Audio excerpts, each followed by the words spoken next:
So the definition of a competitive advantage is the competitive advantage is some sort of resource or assets that you, the firm, and it could be one person in the firm that possesses that somebody else doesn't possess, and allows you to outperform your sort of competitors in a competitive landscape.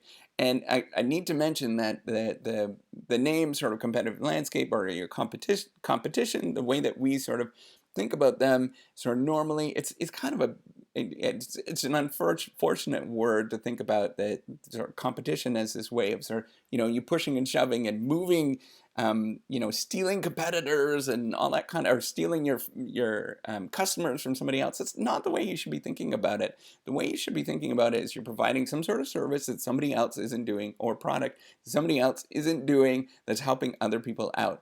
And there's a lot of room in a market share for people in firms to compete. Often when, head to head, as we think about it. So McDonald's, for example, competes with A&W.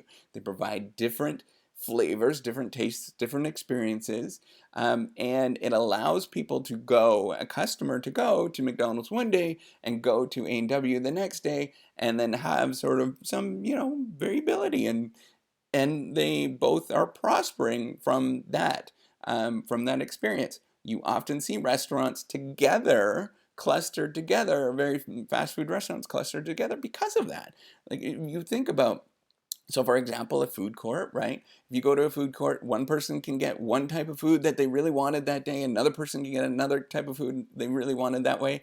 They're all kind of competing against each other, but they're all providing this sort of nice experience and allowing people to get served in many different ways. You get different flavors and all that kind of stuff. And that is probably the better way to think about competition, rather than this, pushing and shoving and stealing and all that kind of stuff, which I think is an unfortunate word. It's probably the only word that we have at this moment to talk about this kind of stuff. But I wish we had something better. That's all I'm going to say with that. How do you create a competitive advantage? Well, you create it by gathering some resources and capabilities. So resources that are very valuable. So a lot of people want them. They are rare. Not a lot of people have them. And they are inimitable, right? They're hard to copy. Other people can't copy it. And they are non-substitutable. You can't use some sort of other product or service to substitute for what you already have. And I'm stealing this from Jay Barney and a lot of different folks that have studied this. I'm a professor of innovation strategy and entrepreneurship. And there's a lot of people that have researched this since I was a wee little one. That have come before me, and they're much smarter than I am. And I'm just kind of telling you the story behind it. So here's the trick, right? How do you get these valuable, rare, inimitable, non-substitutable resources? Well, the first thing you have to do is manage them correctly and bundle them and all that kind of stuff. Make sure that they are managed in the way that they can actually grow and develop and become better, right? So it might be your culture, for example. The other thing you have to think about as a small business, or if you are doing you're an entrepreneur and you're thinking, I can't compete with these large companies, they're so much more better than I. That is, what? Every single tiny company out there, every single large company started out as something really, really tiny.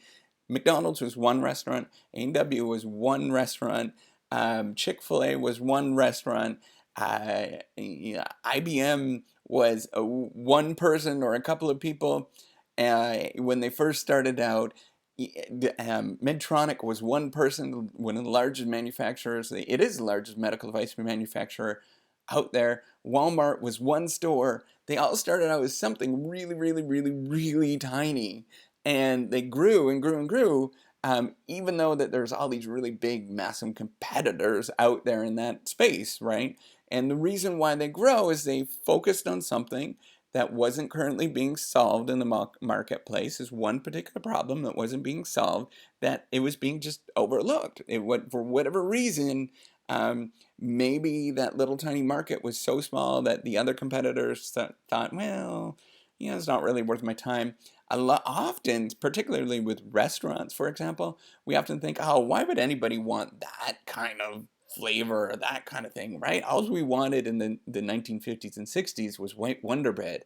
That was the best thing. Who would have thought there was all these different kinds of flavors of bread? Who would want that, right? Like, nobody wants that. But we do. People like choice. They like they love to try different things. It's just part of what we like. Yeah, as human beings, we love all of this choice and availability of stuff that's there that we can pick and choose. There's always some weird nut out there. So imagine there's a key thing you have to think about. There's always a weird nut that's always going to try something different. So even if you're small, that weird nut might be willing to try the thing that you are providing. And then once you get that weird nut to try that thing, then you nurture that relationship and you grow it and you try to help solve more of their problems. And eventually it gets bigger and bigger and bigger until you have this very much a sustainable competitive advantage in the long run that other people couldn't have. So you had valuable, rare, and inimitable, non-substitutable resources. And the way you identify those things that are different and are overlooked that people else didn't see, be yourself. That's it. Be who you are, because you have all of these experience and you have all of this knowledge that nobody else in the world possesses. Nobody can possess it. And if you get more people, you create a little tiny team. Nobody else has those experiences that you have. You have this really unique combination, and you can solve a lot of things that other people wouldn't have thought about. And that's the key thing, is just being yourself, being who you are, and trying to just grow and develop that and solve problems for one little lone nut.